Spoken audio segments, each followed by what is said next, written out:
Olá, bom dia para você, ou boa tarde, boa noite, dependendo do momento em que você está assistindo esse vídeo.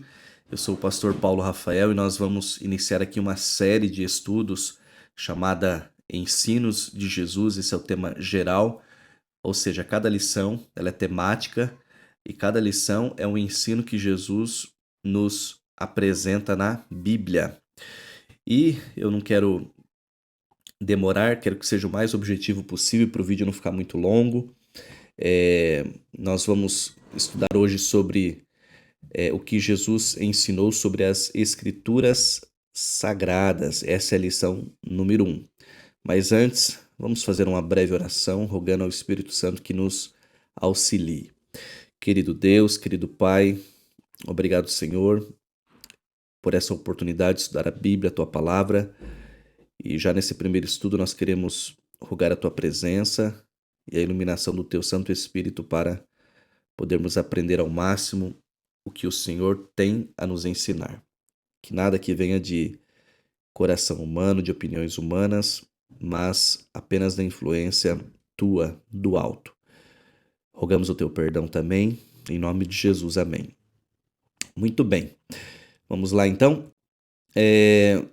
Aqui nós temos na primeira lição, falando sobre as Escrituras. Rapidamente eu quero fazer aqui uma introdução, dizendo para você que nós iniciamos com esse tema porque nós precisamos criar uma base. Tem pessoas que não acreditam na Bíblia, acham que a Bíblia é um livro comum, é um livro como qualquer outro, mas não, ela é a palavra de Deus. Inclusive, na Bíblia mesmo nós encontramos, você pode ver aí na sua tela, vários nomes que são apresentados para a Bíblia, né? São chamados de Escritura da Verdade por Daniel, palavras de vida por Lucas lá em Atos, Santas Escrituras, Sagradas Letras, enfim, mas ela é a palavra de Deus, popularmente conhecida como Bíblia Sagrada. A Bíblia, ela foi escrita num período mais ou menos entre 1500 e 1600 anos por cerca de 40 autores diferentes. Isso é muito interessante, né? Porque hoje, se um autor com mais outro autor, outro escritor, resolve fazer um livro, já é bastante difícil você convergir, né, as ideias. Imagina 40 autores diferentes que viveram em épocas diferentes, a maioria não se conheceu, então fica mais difícil ainda você alinhar o pensamento às ideias. E a Bíblia ela não se contradiz em nenhum momento. Ou seja, é porque o próprio Deus ele é o autor. As pessoas que escreveram são apenas coautores, tá bom? Vamos à primeira pergunta? A primeira pergunta diz assim: de acordo com Jesus, o, a temática é ensinos de Jesus. Então, de acordo com Jesus, o que pode ser encontrado nas Escrituras? Nós vamos recorrer ao texto de João, Evangelho de João, capítulo 5, verso 39. É um texto bem conhecido e eu quero ler com você. Diz assim: eu vou usar a Bíblia aqui, Nova Almeida Atualizada. Vocês examinam as Escrituras porque julgam ter nelas a vida eterna, e são elas mesmas que testificam de mim, que dão testemunho de Jesus. Um outro detalhe, eu procurei já para ficar mais didático possível, deixar destacado em vermelho aonde está a resposta no verso bíblico, no texto bíblico. Então aqui você vai encontrar ali em destaque a vida eterna. Então a pergunta era: o que nós podemos encontrar, né, de acordo com Jesus nas Escrituras? Essa era a primeira pergunta. E a resposta é a vida eterna. A vida eterna, ok? Bom, uma realidade que todos nós iremos passar, querendo ou não, gostando ou não, é de que no final das contas, um dia, né, no juízo de Deus, nós receberemos ou a vida eterna ou o castigo eterno. Não haverá uma terceira via, uma terceira escolha. Não, todos nós, sem exceção, desde Adão, todos os que pisaram na terra, ou receberão a vida eterna ou a morte eterna. E a Bíblia, ela é esse manual, esse guia, né, que nos ajuda a fazer a escolha certa.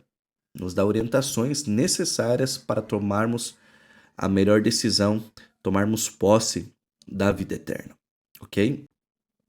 Partindo já para a pergunta de número 2, Ela diz assim, ó, a pergunta é, que repreensão severa Jesus fez aos líderes religiosos em seu tempo? Eu gosto dessa pergunta porque ela está falando para líderes, inclusive. Pessoas que deveriam pregar a palavra, deveriam pregar a verdade. Mas olha o que está lá em Mateus capítulo 22, verso 29. É o texto onde se encontra a resposta. Jesus respondeu: o erro de vocês está no fato de não conhecerem as Escrituras nem o poder de Deus. Então, a repreensão severa que Jesus fez a esses líderes religiosos em seu tempo é que eles não conheciam as Escrituras. Imagina, eles eram líderes, eles deveriam conhecer. Isso é muito semelhante aos dias de hoje. Muitos ensinam coisas que a Bíblia não ensina.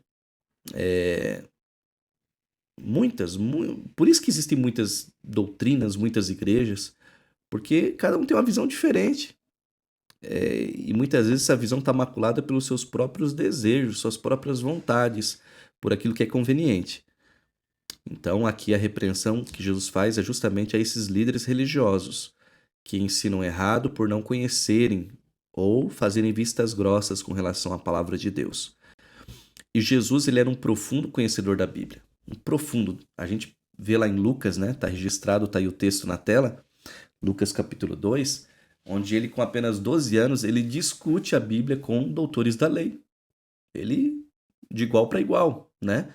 Eles ficam impressionados. Inclusive, já na fase adulta, Jesus ele demonstra um conhecimento enorme da palavra de Deus ao rebater, né, as tentações do diabo justamente com textos bíblicos. Ele mencionava está escrito, né? Então ele rebatia os ataques do inimigo justamente com textos da Bíblia, ok? Agora, qual era a Bíblia de Jesus? Bom, no tempo de Jesus não havia nenhum livro do Novo Testamento. A única Bíblia que existia era o Antigo Testamento.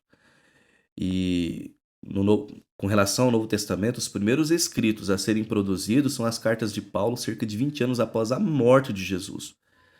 Então, o primeiro teólogo, aqui já vai uma curiosidade bacana também. O primeiro teólogo do Novo Testamento é o apóstolo Paulo.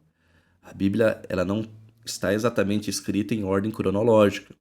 Ali nos evangelhos, né, nós começamos o Novo Testamento com os evangelhos, Mateus, Marcos, Lucas, João, mas eles foram escrever isso 30 e poucos anos depois da morte de Jesus. O primeiro teólogo mesmo do Novo Testamento é o apóstolo Paulo, né?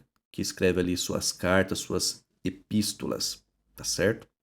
Então vai essa curiosidade aí para você. Pergunta de número 3. Qual era a Bíblia que Jesus usava? Bom, eu acabei de mencionar, né? Se você está atento aí, você já ouviu a resposta. Vamos a dois textos que estão em Mateus. Primeiro, capítulo 5, verso 17, depois o capítulo 7, verso 12. Capítulo 5, verso 17, o próprio Jesus diz: não pensem que vim revogar a lei ou os profetas. Não vim para revogar, mas para cumprir. Revogar é o sentido de anular, cancelar. Então, o próprio Jesus diz que ele não veio para cancelar o que estava escrito. Ele veio para cumprir o que estava escrito. E aqui nós já temos em destaque a palavra lei e a palavra profetas. Já vamos entender o que isso quer dizer. Vamos ao segundo texto. Mateus capítulo 7, verso 12. Lá diz o seguinte: portanto, tudo o que vocês querem que os outros façam a vocês, façam também vocês a eles, porque esta é a lei e os profetas. Esta é a lei e os profetas. Bom, a expressão lei, ela é usada para designar os 5 primeiros livros da Bíblia, que são os escritos de Moisés: Gênesis, Êxodo, Levíticos, Números e Deuteronômio, tá certo? Também conhecido como Torá ou como Pentateuco, né? Então, ou livros da lei, né? Livros da lei. Torá significa lei. Então, essa é uma referência quando Jesus menciona lei, esses 5 primeiros livros. E profetas é o restante da Bíblia, né? Do Antigo Testamento. Tá certo? E o Antigo Testamento ele é composto por 39 livros. Pergunta de número 4. Quem levou os profetas a escrever o livro sagrado? Eu amo esse verso da Bíblia. Ele é sensacional. Segunda carta de Pedro, capítulo 1, verso 21, nos responde o seguinte: porque nunca jamais qualquer profecia foi dada por vontade humana, entretanto homens falaram da parte de Deus, movidos pelo Espírito Santo. Quem que levou esses homens a escreverem a Bíblia? O Espírito Santo. Essa palavrinha ali, movidos, no grego, é o mesmo sentido de amparados, sustentados pelo Espírito Santo. Fantástico, né? Então, essa ideia, essa falácia, esse argumento que a gente ouve por aí, né? Ah, o papel aceita tudo. Não, a Bíblia foi escrita por homens. Isso é uma falácia. Eles foram inspirados por Deus. Eles foram levados por Deus a escrever. Não foi assim, acordar um dia e falaram, vou escrever alguma coisa. Não. Eles foram guiados para escrever. E olha que interessante. A Bíblia foi produzida, né? Eu já falei para vocês aqui no vídeo, por cerca de 40 autores, né? Escritores inspirados pelo Espírito Santo. Então, se eles foram inspirados, eles apenas escreveram, eles foram coautores, porque o autor na realidade é o próprio Deus. E Deus, ele escolheu e inspirou os homens a registrarem esses ensinos, esses conselhos, essas histórias que estão ali na Bíblia. E isso foi preservado até os nossos dias, está preservado. Então ele não só inspirou, né, os profetas, Jesus diz que ele também os conduziria a toda a verdade. Quando você vai ali para São João 16, verso 13, diz que o Espírito Santo nos conduz à verdade, e no capítulo 14, verso 26, ele nos fará lembrar as coisas estudadas dos ensinos de Jesus. Então nós podemos dizer que ele não é apenas o autor, mas também é o nosso professor. Sensacional, né? Agora, uma outra curiosidade a respeito dos livros da Bíblia. Você pode, de repente, fazer uma pausa para ler o que está escrito aí. Só vou mencionar. A Bíblia foi escrita, a maior parte dela, do Antigo Testamento, em hebraico, né? Poucas partes em aramaico, como você pode ver ali algumas partes na Bíblia em aramaico, e o Novo Testamento todo no grego, tá certo? É um grego chamado grego koiné, ou grego comum, tá bom? Avançando um pouquinho mais, as divisões da Bíblia, ela não foi escrita assim, já separada por capítulos, por versículos, não. Isso foi feito posteriormente, né? Aqui também você pode pausar o vídeo e ver aqui essas referências, né? Quem e quando, né? Fez essa divisão em capítulos e versículos para ficar mais fácil para a gente localizar, né? Os versos da Bíblia. Vamos à pergunta de número 5. Segundo Jesus, qual é a fonte da verdade? Então, de acordo com João 17, verso 17, diz assim: santifica-os na verdade, a tua palavra é a verdade. Então, qual que é a fonte da verdade? A palavra de Deus. Em um mundo que diz, que ensina que a verdade é relativa, que não existe verdade absoluta, a Bíblia ensina que existe sim, e ela é a palavra do Senhor. Jesus ele foi claro em estabelecer a palavra de Deus como norma ou padrão da verdade. Então nós temos muitos segmentos religiosos e filosóficos que têm suas próprias fontes da verdade. Se você for aos budistas, eles acreditam nos ensinos de Buda, os muçulmanos no Alcorão, os espíritas kardecistas nos ensinos de Allan Kardec, os mormons, né, nos escritos de Joseph Smith. Agora o cristianismo, para ser autêntico, verdadeiro, fiel, ele não pode abrir mão da Bíblia e unicamente a Bíblia como sua norma, né, de fé e prática, como total autoridade. Ok? Vamos para a pergunta de número 6. Quais são os benefícios trazidos pelo estudo da Bíblia? Olha que texto fantástico em 2 Timóteo capítulo 3, versos 3. Aliás, 2 Timóteo capítulo 3, versos 15 ao 17. E que desde a infância você conhece as sagradas letras que podem torná-lo sábio para a salvação pela fé em Cristo Jesus. Toda a escritura é inspirada por Deus e útil para o ensino, para a repreensão, para a correção, para a educação na justiça, a fim de que o servo de Deus seja perfeito e perfeitamente habilitado para toda boa obra. Ao contrário de que alguns possam pensar, as cartas de Timóteo não foram escritas por Timóteo, elas foram escritas por Paulo, dirigidas a Timóteo, um jovem pastor. São cartas de conselhos, né? De ensinos para esse jovem pregador. Então você percebe aí quanto benefício a gente encontra no estudo da Bíblia, tá certo? Tanto é que o salmista, lá no Salmo 119, verso 105, bem conhecido, diz que a palavra de Deus é lâmpada para os nossos pés e luz para os nossos caminhos, ok? Como as pessoas recebem a palavra de Deus? Nós vamos agora entrar, já partindo para a parte final do nosso estudo, em uma parábola contada por Jesus, que está registrada lá em Mateus capítulo 13, que é a parábola do semeador. E perceba que o problema não está na semente, mas no solo em que recebe a semente. Nós vamos ver aqui, de acordo com essa parábola, 4 tipos de solo.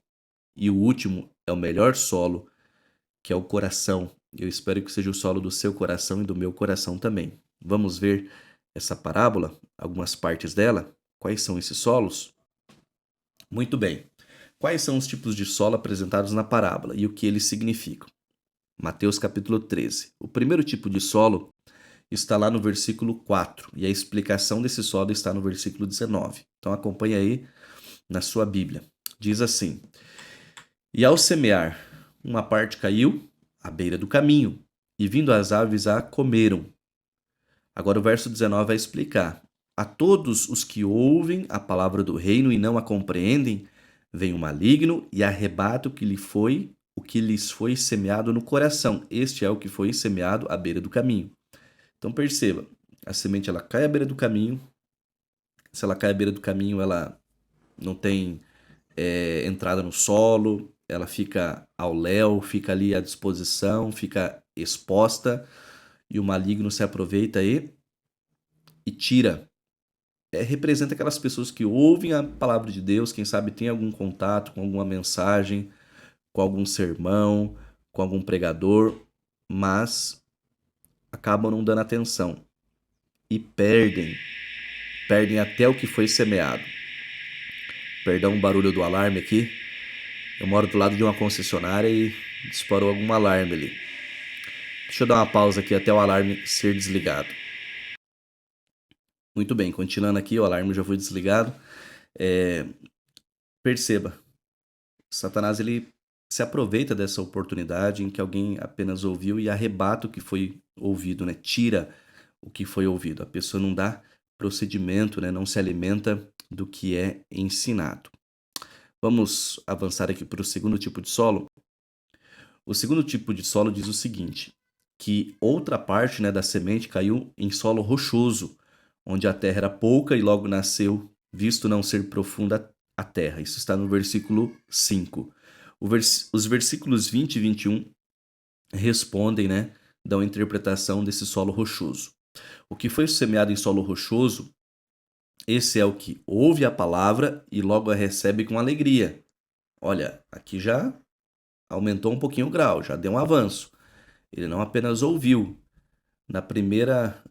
No primeiro tipo de solo, a pessoa ouviu, chamou atenção, mas não deu andamento. Aqui ouve, dá atenção, né? Recebe com alegria, mas ele não tem raiz em si mesmo, sendo de pouca duração. Quando chega a angústia, né, ou a perseguição por causa da palavra, logo ele se escandaliza. Qualquer coisinha que aparece, a pessoa se escandaliza. E isso acontece muito com pessoas críticas. Tem pessoas que são muito críticas e elas não querem ver nada errado. Ela acha que na igreja não vai encontrar pessoas santas, perfeitas, sem nenhum defeito. Ao contrário, a igreja é um hospital, um lugar de gente doente mesmo. Doente espiritualmente, pessoas fracas, pessoas que precisam, não são pessoas perfeitas. Terceiro tipo de solo. Esse é o solo que a semente cai entre os espinhos, né? Versículo 7. E os espinhos, eles cresceram e sufocaram o quê? A semente. O versículo 22, ele vai dizer que o que foi semeado entre os espinhos é o que ouve a palavra, porém as preocupações deste mundo e as fascinações da riqueza sufocam a palavra e ela fica o quê? Infrutífera. Então tem duas coisas aqui: preocupações e fascinações, riquezas. Bom, aqui eu poderia dar vários exemplos, né, de pessoas que eu já vi entrando na igreja, mas acabam saindo da igreja porque ou entraram com o objetivo errado, com motivações erradas, ou perderam algo, perderam uma renda maior, perderam uma qualidade, um estilo de vida que tinham e perceberam que na igreja o seu padrão de vida ia diminuir. Por que isso acontece? Por várias questões. Não vou entrar aqui nesses detalhes por vídeo não ficar longo. Mas, por exemplo, pode ser por questão de um trabalho, a questão do que fazia, que era ilegal, que era errado, ou até que não era ilegal ou errado, mas quebrava um mandamento da lei de Deus. Então a pessoa ela não acaba tendo força, essa semente não tem força, porque os espinhos ficam sufocando ela. Agora vem a cereja do bolo. O quarto tipo de solo é uma terra boa, e essa é uma terra que faz com que a semente dê fruto. E o fruto é a 100, a 60 e a 30 por 1. Verso 8. O verso 23 vai dizer o seguinte: mas o que foi semeado em boa terra é o que ouve a palavra, a compreende, frutifica e produz a 100, a 60 e a 30 por 1. É o que acontece com a semente. A semente ela é uma sementinha só, mas ela produz uma árvore que produz vários frutos. Então ela multiplica. Então o reino de Deus é multiplicação. O reino de Deus não é adição, muito menos subtração. O reino de Deus é multiplicação. Pergunta de número 8. Por quanto tempo a palavra de Deus teria validade? Essa pergunta é fantástica, muito boa, porque alguns dizem que a palavra de Deus já foi, já perdeu o seu valor, já perdeu a sua validade, o Antigo Testamento não tem mais tanto interesse assim. Mas olha o que diz esses dois textos. Primeiro Mateus 24, 35, que diz: passará o céu e a terra, porém as minhas palavras não passarão. E Isaías 40, verso 8. A erva seca, as flores caem, mas a palavra do nosso Deus permanece para sempre. Alguns creem, né? Acabei de mencionar que o Antigo Testamento perdeu seu valor, contudo os evangelhos revelam que Jesus recorria constantemente às escrituras do Antigo Testamento como investidas de autoridade máxima. Quando tentado pelo diabo aliviar sua fome, Jesus resistiu, citando Deuteronômio capítulo 8, verso 3. Não só de pão viverá o homem, mas de toda a palavra que sai da boca de Deus. Assim a palavra de Deus permanece para sempre. Essas palavras que Jesus menciona estão registradas lá em Mateus capítulo 4, verso 4. Muito bem. Pergunta de número 9. Que bênção, aliás, sobre quem Cristo pronunciou uma bênção especial? Há uma bênção especial para quem? Vamos ver aqui Lucas 11, 28. Jesus, porém, respondeu: pelo contrário, mais bem-aventurados são os que ouvem a palavra de Deus e a guardam. Lucas 11, 28. Perceba, ouvem e a guardam. Guardam, guardar é o quê? Obedecem, praticam. É uma promessa semelhante. Aqui está registrada lá em Apocalipse 1:3, né? Bem-aventurado aquele que lê, né? Aqueles que leem e aqueles que ouvem as palavras da profecia e guardam as coisas nela escritas. Então não basta apenas ouvir as orientações da Bíblia. Nós precisamos, pela graça de Deus, pelo poder dele, obedecer ao que foi revelado. Só então alcançaremos a verdadeira felicidade. Queridos, concluímos aqui esse vídeo dessa primeira lição. Deu aí quase 25 minutos. Espero que você tenha aproveitado ao máximo esses ensinos. Se tiver alguma dúvida, pode nos escrever. Estamos aqui à disposição. Vamos concluir. Primeiro, qual que é o resumo aqui do que nós estudamos nessa primeira lição? Devemos aceitar as Escrituras como a infalível revelação de Deus. Nenhum cristão, ele crescerá em graça sem o hábito da leitura e a obediência aos ensinos do livro de Deus, da Bíblia. Bom, depois desse estudo, quais são as nossas decisões? Vamos lá. diga assim no seu coração aí para Jesus. Primeira decisão, creio que a Bíblia é a palavra de Deus, inspirada pelo Espírito Santo. Eu creio. E você, crê também? Você deseja aceitar a Bíblia como a regra de fé e prática da sua vida? Sim? Amém. Promete? Eu prometo, pela graça de Deus, não pelas minhas próprias forças, estudar e praticar os ensinos que estão ali registrados na Bíblia. Se você também faz esse compromisso com Deus, amém, Deus seja louvado. Bom, bênçãos de Deus para a sua vida. Desculpa o barulho, ligar agora uma esmerilhadeira, mas vamos lá. Deus te abençoe, um grande abraço para você e até o nosso próximo estudo. Tchau, tchau.